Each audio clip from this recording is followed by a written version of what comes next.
J'ai admiré à la façon absolue de ce que Montaigne, Rousseau, Stendhal, Bataille ont tenté. Ils mêlaient la pensée, la vie, la fiction, le savoir comme s'il s'agissait d'un seul corps. Les 5 doigts d'une main saisissaient quelque chose. Pascal Quignard.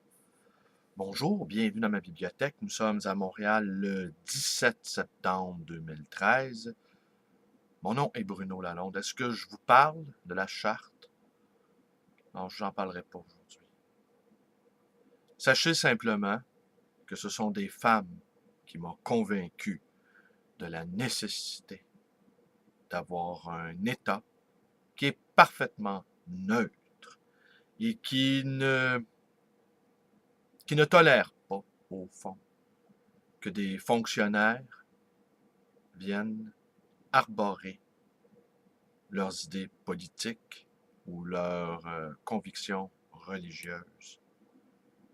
Cet espace-là, public, neutre, ce sont des femmes qui ont bien vu le danger que le religieux réapparaisse. Ce religieux qui, pour beaucoup d'entre elles, ont été un asservissement. Les femmes font peur, les femmes ont toujours fait peur. Les femmes feront toujours peur à une certaine catégorie de personnes. Et ce sont elles qui m'ont fait comprendre le danger de voir réapparaître le religieux.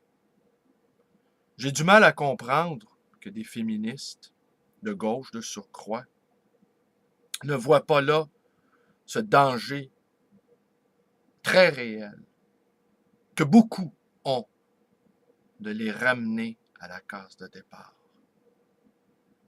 Et je prétends que cette libération des femmes reste encore à faire partout sur la planète et que cette libération-là des femmes nous a également libérés, nous, les hommes. Ou enfin, qui nous oblige à nous réévaluer, qui nous oblige à revoir conception de la vie, qui nous oblige à penser autrement. Alors, dans ce combat pour la laïcité, je reste près de mes compagnes. Et voilà. Oui, j'en profite ici pour vous dire, attendez, je vais vous raconter une toute petite anecdote. J'ai rencontré l'année dernière André Yanakopoulou, qui a été la compagne, comme vous le savez, de cet écrivain, Hubert Aquin. Et je l'ai rencontré aussi avec mon ami, Gaston Henner, lors d'un concours de nouvelles qui s'adressait à la communauté gay, lesbienne et transgenre. Et nous siégions sur ce jury, Mme Yanakopoulou et moi. Je dois ici admettre que j'ai assez peu apprécié cette expérience-là d'être un juge. Je n'ai pas aimé devoir lire des textes qui ne sont pas venus à moi. Ce sont des textes... je n'ai pas aimé la position de juge. Je reste seul juge de mes lectures. Mais je n'ai pas aimé cet exercice-là. Je ne l'ai pas aimé. Et l'autre personne qui siégeait avec nous, une femme qui siégeait avec nous sur ce comité de lecture-là, quant à elle, faisait une lecture parfaitement idéologique des textes. Et je n'ai pas non plus aimé cette expérience-là, d'être avec quelqu'un qui interprétait tout à la lueur, à la grille, pardon, de l'idéologique. Sortons l'idéologie de nos esprits. Sortons le religieux de nos esprits. Sortons tout ce qui entrave, tout ce qui ligote, tout ce qui enserre, tout ce qui balise. L'esprit humain est beaucoup plus vaste et beaucoup plus complexe. Qu'est-ce qu'on peut en dire? Est-ce que je vous lis un petit passage ou pas? Ou je m'arrête là aujourd'hui parce que je n'ai pas vraiment le temps. J'ai une journée de fou encore. La prochaine journée promet d'être très occupée.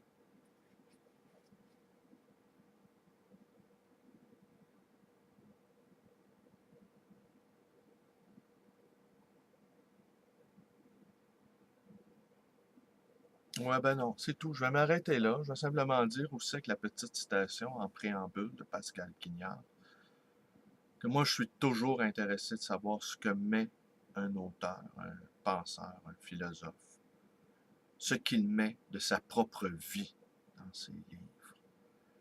Et quand j'ai affaire à des appareils un peu trop théoriques, je me demande toujours ce qu'il y a derrière. Je veux toujours savoir ce qu'il y a derrière. Écoutez, je vais m'arrêter là aujourd'hui. Tenez. Ah, je pourrais vous rajouter aussi que le fameux concours s'était tenu à l'école Sacré-Cœur, là où je suis allé en troisième année, en quatrième année, avec mon ami Gaétan Landry, cet ami antédéluvien, cet ami des temps préhistoriques de notre enfance, que je salue ici. Et tu te souviens, Gaétan, on nous faisait chanter Au Canada de force. Ce directeur, qui était un ancien militaire, nous réunissait le vendredi après-midi, après le dîner, l'école au complet, et en randonnion, nous chantions le Haut-Canada. Et quelques-uns parmi nous offraient une version bonifiée de ce Haut-Canada, Haut-Canada crotte de nez, Haut-Canada crotte de bœuf. Et ce directeur, un grand rouquin moustachu, il pointait du doigt. Landry, Lalonde, Belle-Île, sortez des rangs. Et là, quand on regagnait notre classe, eh bien, le cri des suppliciés montait du bureau du directeur, qui était en dessous de notre salle de classe. Et on entendait la ceinture résonner sur les fesses des suppliciés, ce directeur-là, sadique et jouisseur, eh bien, corrigeait à la manière du divin marquis ces impétueux blasphémateurs. Et nous étions littéralement terrifiés par cette séance de torture qui durait de très, très, très longues minutes. Et quand nous levions les yeux de nos livres et que nous observions à la dérobée les autres étudiants dans la classe, eh bien, nous pouvions voir que certains d'entre nous levions la tête et écoutions ces cris de souffrance comme si c'était une douce mélodie. Et nous pouvions, si nous étions le moindrement observateurs, observer sur leur visage un petit sourire de satisfaction et également de défiance. Et il était fort à parier que ces mélomanes de la souffrance physique, lors de la prochaine séance forcée du Haut-Canada, à leur tour offriraient une version de leur cru, une version blasphématoire. Et en écoutant cette musique, ils se préparaient à défier l'autorité de ce sadique. Alors voilà, ce concours-là, Gaétan, se tenait à cette école-là, l'école Sacré-Cœur, près de la Ontario. Et je racontais à Mme Yanakopoulou ce souvenir d'enfance. Et je lui disais combien la violence était inscrite dans mon sang. Et combien parfois il était difficile pour moi de la juguler, cette violence fondatrice. L'État de droit a été fondé dans la violence et il se maintient dans la violence. L'État de droit est une instance qui a voulu